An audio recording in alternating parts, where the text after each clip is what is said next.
श्री स्वामी समर्थ. नमस्कार विद्यार्थी मित्रांनो, मी प्राध्यापक विशाल सर. तर बघा, 10वी-12वी बोर्डाच्या परीक्षेचं वेळापत्रक बदललेलं आहे आणि 10वी बोर्डाचा पेपर फुटलेला आहे.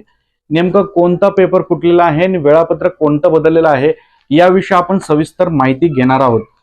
तत्पूर्वी विद्यार्थ्यांनो, तुम्ही नाना फाउंडेशन नावाचं ऍप डाउनलोड केलं नसेल तर फटाफट डाउनलोड करा. त्या ठिकाणी English medium, Marathi medium, semi English medium या सर्व विषयांचे IMP प्रश्न तुम्हाला मिळतील किंवा दिलेल्या नंबरवर आत्ताच संपर्क करा. मराठी आणि इंग्रजीचे सर्व प्रश्न आपले आले होते. हे बघा मुलांचे अभिप्राय. तर विज्ञान आणि गणितासारखे विषय हे भरपूर अवघड असतात. त्यातले मोजकेच तुम्हाला प्रश्न मिळतील आणि त्याचा उपयोग करून तुम्हाला चांगले मार्क मिळतील. सर्वात महत्वाची गोष्ट म्हणजे 10वीचा कुठला पेपर फुटलेला आहे आणि हा पेपर आता परत होणार का, ही विद्यार्थी पालकांमध्ये काही मला प्रश्न विचारण्यात आलेले आहेत. याबद्दल आपण सविस्तर माहिती बघूयात. आणि त्यानंतर दुसरा मुद्दा आपला असा आहे की वेळापत्रक नेमकं 10वी-12वीचं कोणतं बदललेलं आहे. तर फटाफट लाईक करा. सर्व विद्यार्थ्यांनी लाईक करा फटाफट. भरपूर विद्यार्थ्यांनी लाईक केलेले, धन्यवाद. तर विद्यार्थी मित्रांनो, तुम्हाला माहिती आहे 12वीची एक हिस्ट्री आहे का. पहिले 12वीचा फिजिक्स आणि केमिस्ट्री नावाचा पेपर नागपूर येथे फुटला होता आणि त्याची चौकशी चालू आहे. त्याचप्रमाणे 10वीचा जो 27 तारखेला इंग्रजीचा पेपर झाला तो अमरावती इथे फुटलेला आहे. त्या ठिकाणी उर्दू आणि इंग्रजी हे दोन पेपर फुटले आहेत. त्यामुळे आता विद्यार्थी जे अभ्यास करतात त्यांचं नुकसान होत आहे.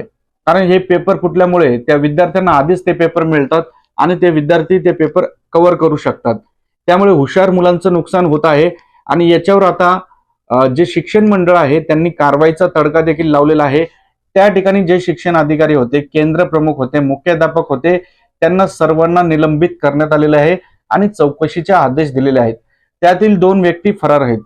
त्यामुळे सस्पेन्स असा होता काही मुलांचा की इंग्रजीचा पेपर परत होईल का, तर अद्याप अशा प्रकारची कुठली घोषणा करण्यात आलेली नाहीये. त्यामुळे तुम्ही पुढील पेपरांचा अभ्यास करा. पुढील पेपर अत्यंत महत्वाचे आहेत. जसं की तुमचं विज्ञान आणि गणित हे अत्यंत टफ पेपर आहेत. त्यामुळे आता बोर्डाने स्ट्रिक्ट पाऊल उचललेले आहेत.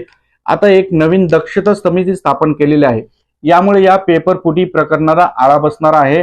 प्रत्येक शाळेवर ही दक्षता समिती असणार आहे. तेच पेपर तुम्हाला आणून देणार आहेत आणि भरारी आणि बैठे पथक यांची संख्या देखील वाढवलेली आहे. त्यामुळे पुढचे पेपर हे अवघड होऊ शकतात. आणि CCTVची जी संख्या आहे ती पण वाढवण्यात सांगितलेली आहे. ड्रोन कॅमेऱ्याची संख्या देखील वाढवण्यात आलेली आहे.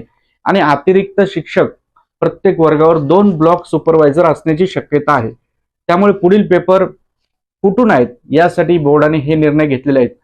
दुसरा महत्वाचा प्रश्न आहे विद्यार्थी मित्रांनो की तुम्हाला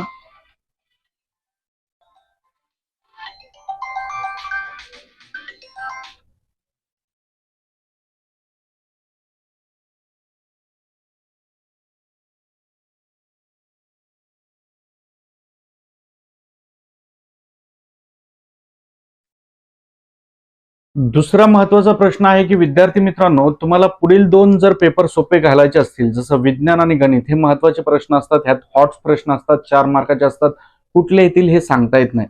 तर आम्ही नाना फाउंडेशन नावाच्या ऍपवर हे संभावित प्रश्न दिलेले आहेत आणि तुम्हाला त्याचा चांगला फायदा होईल आणि 100% ते प्रश्न येऊ शकतात. त्यामुळे तुम्ही आताच नाना फाउंडेशन नावाचा ऍप डाउनलोड करा किंवा दिलेल्या नंबरवर संपर्क करा. आता तिसरा गोष्ट आहे की वेळापत्रक कुठलं बदललेलं आहे. तर वेळापत्रक कुठलं बदललेलं आहे तुम्हाला मी सांगतो. आता जगामध्ये तुम्ही बातम्या वाचतायत, इराण आणि इस्रायल आणि अमेरिका यांच्यामध्ये युद्ध चालू आहे. इस्रायल आणि अमेरिका इराणवर हल्ला करत आहे. त्यामुळे तिथे ज्या 10वी-12वीच्या परीक्षा होणार होत्या त्यांच्या परीक्षांच्या तारखा या बदलण्यात आलेल्या आहेत. महाराष्ट्र राज्याच्या बोर्डाच्या परीक्षा तारखा कुठल्या प्रकारे बदलण्यात आलेल्या नाहीये.